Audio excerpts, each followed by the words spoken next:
ሰላም የእኔ ተከታዮች፣ ከዚህ በፊት እንደነገርኳችሁ በዚህ ፕላትፎርም ላይ ትውልዱን ስለ አጠፋው የሶሻል ሚዲያ አዲክሽን አብረን የምናይ ይሆናል። እግዚአብሔር ከሁላችን ጋር ይሁን። በዓለማችን ላይ እንደሚታወቀው በብዛት የወጡ የፕላትፎርም ገጾች አሉ። እነዚህ ገጾች ደግሞ ትውልዱን በማበላሸትና በሽተኛ በማድረግ ላይ የተሰማራ የመናፍስት አሰራር ነውና ይህ አሰራር ትውልዱ እንዳያነብ፣ እንዳይመራመር፣ ሀገሩንና ቤተሰቡን እንዳይጠቅም ይህ ሶሻል ሚዲያ ትውልዱን እያጠፋ ይገኛል። እንግዲህ በዓለማችን ላይ አብዛኞቻቸው ወጣቶች ናቸው የዚህ ተጠቂ የሚሆኑት። ከዚህም ላይክ በማግኘት ሼር በማግኘት የአእምሮ ጥቂት ደስታ ለማግኘት የሚደረግ የመናፍስት ወጥመድ ነውና ከዚህ ትውልዱን ለማራቅ ሁሉም የራሱን አስተዋጽኦ ማድረግ አለበት ማለት ነው። በተለይ አፍሪካውያን በሶሻል ሚዲያ ሱስ ከቅርብ ጊዜ ወዲህ በጣም የተጠመዱና የተያዙ መሆናቸውን ጥናቶች ያመለክታሉ። ርኩሱ ዓለም ክፉ መናፍስት ሕዝብና ትውልዱን ከእግዚአብሔር ለመለየት ያመጣቸው ትልቁ መሳሪያ የስክሪን ሱስ ነውና ከስክሪን ሱስ ትውልዱ ካልተላቀቀ የገዛ ዕድሜውን እያሳጠረ ይሄዳል። ይህም በጥናት የተረጋገጠ የሰው ልጅ በቲቪ እና በስክሪን ላይ በተቀመጠ ቁጥር የእግዚአብሔር የሰጠውን ዕድሜ እንደሚያሳጥረው ጥናቶች ያመለክታሉ። በተለይ የጤና ሁኔታ እየተቃወሰ ይሄዳል። አእምሮ የማቃወስ፣ ዓይን የማፍዘዝ፣ የሰውነታችን አወቃቀሮችን እንዳለ በማድከም ንስሐ ገብቶ እግዚአብሔርን ደስ አሰኝቶ ለሀገሩ ጠቅሞ እንዳያልፍ ይህንን መንገድ አጋንንቱ ከራሱ ስራ አስኪያጆች ጋር በመናገር አዘጋጅቶላቸዋል። ስለዚህ አእምሮአችንን የሚረብሸን፣ አእምሮአችንን የሚቆጣጠረን፣ ትውልዱን እንዳያድጉ የሚያደርገውን ይህንን ክፉ መንፈስ ሁላችን ከራሳችን በማራቅ በንባብ በምርምር ማሳለፍ ይገባናል ማለት ነው። ጥቂት ሳንቲሞችን ጥቂት ብሮችን ብቻ በመስጠት ከፍተኛ ባጀት በመመደብ ትውልዱን የመያዝ ዓላማ አንግቶ የተነሱ የዚህ ድርጅት አባላቶች አሉ። በመላ ዓለም ላይ የሚገኝ ወጣት ከእግዚአብሔር ሕግ የወጣ በመሆኑ ራሱን አሳልፎ ለአውሬው መንግስት፣ ለአውሬው መንገድ አሳልፎ ሰጥቷል። ጨለማ መንፈስ፣ የጨለማው ገዥ ይህንን ትውልድ በዚህ መሳሪያ በመያዝ አእምሮውን ለማደንዘዝ እየተጠቀመበት ይገኛል። ሕሊናውንና ዓይኑን አደንዝዞ በመያዝ ሰላምን በማሳጣት ሁልጊዜ ረብሻን በአእምሮ እንዲፈጠር በማድረግ ራሱን እንዲያጠፋና ራሱን እንዲገል እያደረገ ይገኛል። ሰዎች ማህበራዊ ኑሯቸውን እንዳያስተካክሉ በዚህ ሶሻል ሚዲያ ተይዞ አሉ። ማህበራዊ ጉርብትናን አጥፍቷል። አእምሮውን የሰው ልጅ አጥፍተዋል። አእምሮውን አደንዝዟል። እርስ በርስ እንዳይነጋገር ቆላልፎታል። እርስ በርስ እንዳይረዳዳ አእምሮውን ቆልፎታል። እግዚአብሔር ከዚህ ክፉ የመናፍስት መቆለፍ እንዲያድነን ሁላችንም ይህንን ሶሻል ሚዲያ ፕላትፎርም በመቀነስ በሚጠቅመን ላይ ብቻ በማተኮር ማህበራዊ ሕይወታችን ልናነሳ ይገባል። አእምሮውን የማደንዘዝ ትውልዱን የመያዝ የዚህ ዋነኛው ዓላማ ሕዝቡን ከእግዚአብሔር መንግስት በመለየት ለአውሬው መንፈስ ማስገበር ነው። አጠቃላይ ሰላምን የሚሰጥ የሰላም አለቃ ኢየሱስ ክርስቶስ ብቻ ነው። ይሄ እንደምትመለከቱት የሰው ልጅ አእምሮ በማደንዘዝ እንስሳ ጸባይ እንዲኖሩ በማድረግ በሱስ እንዲወጥሩ በማድረግ አእምሮአቸውን ሙሉ ለሙሉ በመናፍስቱ አሰራር የመቆጣጠር ዘይቤ ነው ይላል። እሱም በገድለ ቅዱሳኖቹ ላይ ለእኔ የሚገዙ ትውልድ ወደፊት ይነሳሉ፣ እኔን ለመፈለግ እኔ ያለሁበት ቦታ እያሸተቱ ይመጣሉ ይላል። እንግዲህ ጥናቶች እንደሚያሳዩት ከሆነ ከ300% በላይ የሚሆኑ ከ5 ዓመት በፊት ራሳቸውን እንዳጠፉ ጥናቶች ያረጋግጣሉ። በተለይም ሴቶች በዚህ በፕላትፎርም አማካኝነት ራሳቸውን እንዳጠፉ እየተነገረ ይገኛል።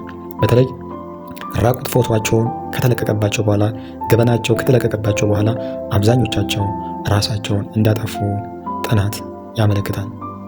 ሰላምን የሚሰጥ የሰላም አለቃ ክርስቶስን ብቻ ሕጉንና ትእዛዙን ብቻ በመከተል ከዚህ ራሳችን ልናወጣ ይገባል። አብዛኞቹ እንደምትመለከቷቸው ጥቂት ደስታ በመፈለግ ጥቂት ሰላም ብቻ በመፈለግ የዘላለም ጸጸት፣ የዘላለም ጥፋት ውስጥ ራሳቸውን ያገኛሉ። በተለይ ከቅርብ ጊዜ ዓመታት በኋላ ትውልዱ በዚህ መሳሪያ ራሱን እያጠፋ ይገኛል። በላይቭ ላይ በመቀመጥ ራሳቸውን የገደሉ በብዙ ሺህ የሚቆጠሩ ወጣቶች አሉ። ስለዚህ ራሳችን ቆመ ብለን ልናይ ልንፈትሽ የሚገባን ጊዜ ቢኖር አሁን ነው። ማንም የቆመ ቢመስለው እንዳይወድቅ ይጠንቀቅ ይላል መጽሐፍ ቅዱሳችን። ስለዚህ ራሳችን ከዚህ ከውጠንቅጡ ዓለም ለመታደግ ራሳችን ልናድን ይገባል ማለት ነው።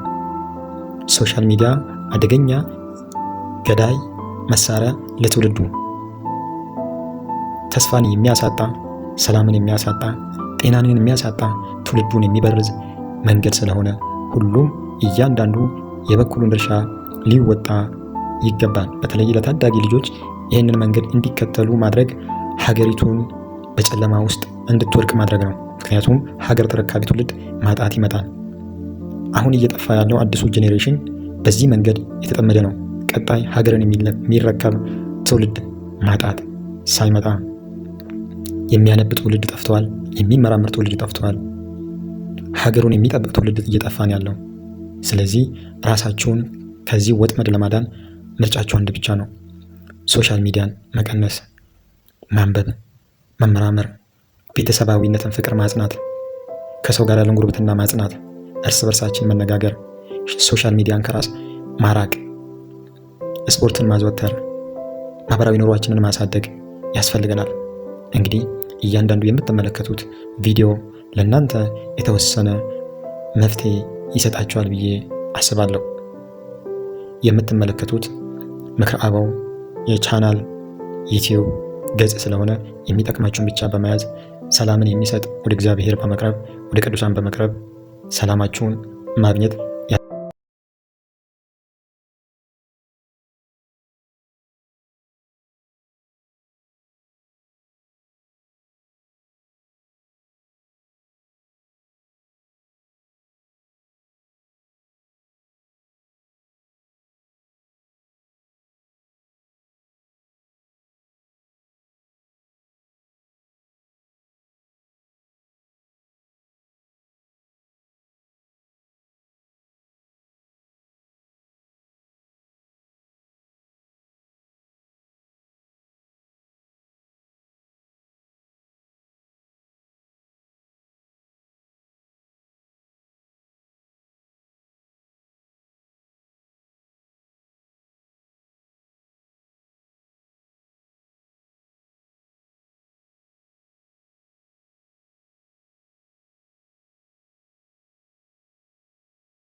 እግዚአብሔር ሀገራችን ሕዝቧን ይጠብቅልን።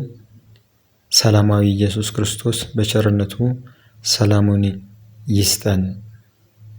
ለልጆቻችን በጎ ነገር አውርሰን ለማለፍ እንዲያበቃን እግዚአብሔር በቸርነቱ በምሕረቱ ይርዳን። ይሄ ሰደደ እሳት ትውልዱን የበረዘው መንፈስ ከሀገራችን ከኢትዮጵያ እንዲያርቅልን ሁላችሁም ሀገራችሁን በጸሎት አስቧት። የሰላም አለቃ ሰላማዊ ኢየሱስ ክርስቶስ ሆይ ሰላምን ስጠን። ሀገራችን ከተበረዘ ትውልድ ነፃ አውጣለን። በሌላ ቪዲዮ እስከምንገናኝ ሰላም ያገናኘን። ሰላም ሁኑ። አመሰግናለሁ።